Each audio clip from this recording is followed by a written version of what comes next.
Hi, welcome to my tutorial on workflow between cartoon illustrations from Adobe Illustrator to cartoon animations on After Effects. I'm going to start with storyboarding. I find storyboarding a good way to plan the exact steps of your project as well as to outline the atmosphere and mood you want to portray when you're telling your story. So here you can see my hand-drawn GIF as an idea, a couple different versions of my character, as well as the storyline to help me understand the mood and atmosphere I want to give off, as well as technical things like resolution and the type of audio I would like to put in my animation. You can do storyboards however you want, this is just the way I did mine. Here I have my cartoon illustrator file, and you can see that all the components are under one whole layer. This is good for the prepping later on. Make sure your illustration isn't too small, because then it'll be a low quality when you're editing. So click the artboard, move it to the size that you want your video to be, and I want mine 1080 by 720, and then scale your cartoon to the size you'd wish or even bigger. Now to prep the actual layering, you can do this multiple ways. One is to make many new layers and then dragging the particular component into a new layer, and do this for all of them. This is kind of inconvenient in my opinion, so I'll be teaching you another way. The other way is selecting the first layer and then click the hamburger menu in the top right and then click release to layers sequence. As you can see, they all popped up into their own layer, and then all you have to do is drag them out of the first layer, delete that first layer because it's now empty, and you're now ready to start After Effects. Just another quick tip though, make sure to rename all the layers with their corresponding components, just so when you bring them to After Effects, you don't get confused. So I'll just do that really quickly and then we'll hop into After Effects. Okay, a new project in After Effects. We're going to change the name, Cartoon Animation.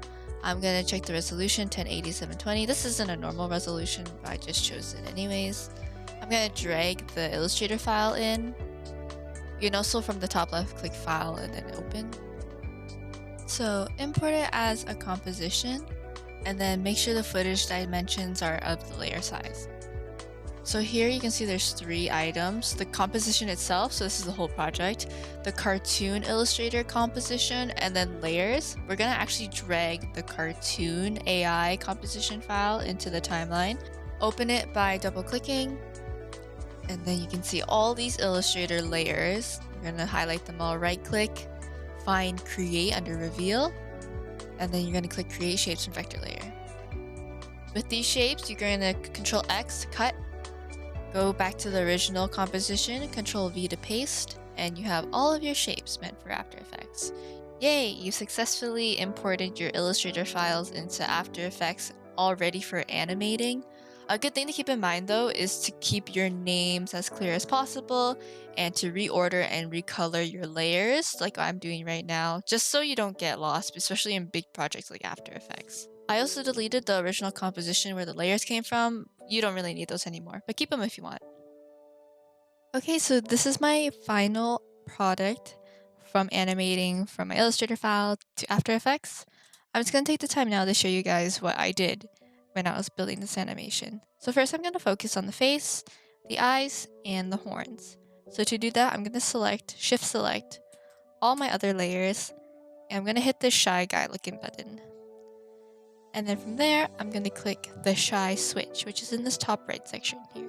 This hides the layers out of my sight, so I don't have to worry about that when I'm showing them to you guys. First, I'm going to do some soloing, because I want to focus on the face only, which is just this circle at the beginning.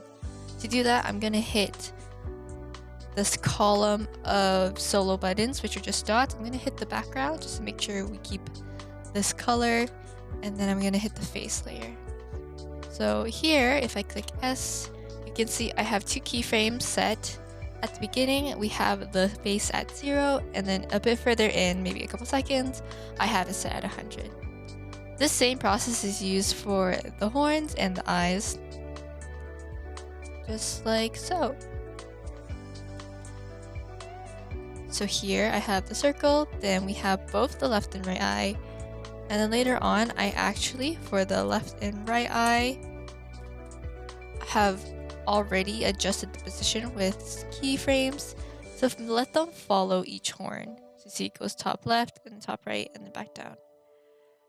So for the hairs, we can kind of see that they have a growing effect. I used the trim feature for these. I'm going to focus on this top right one right here because all the other pieces follow the same rule. So for this one, I'm going to just open it up, open contents. You can see I have a trim path setting. I got that by hitting the add button over here and then running down to the trim paths option. In my trim path option, I have keyframed the end feature. End refers to where the line will end in forms of percentage. So at the beginning, I have it ending at 0%, which is just the beginning.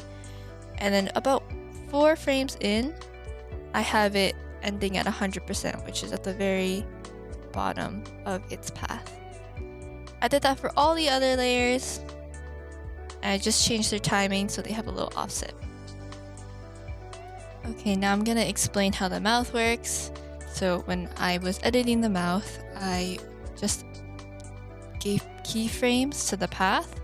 So under contents, under group toggle, and then the path toggle, there's a path feature.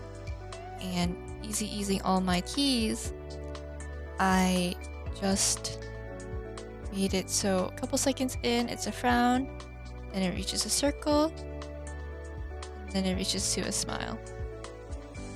And that is my whole tutorial. I hope this was helpful. Please be sure to check other resources like YouTube, and I hope you have a fun time building animations. Bye!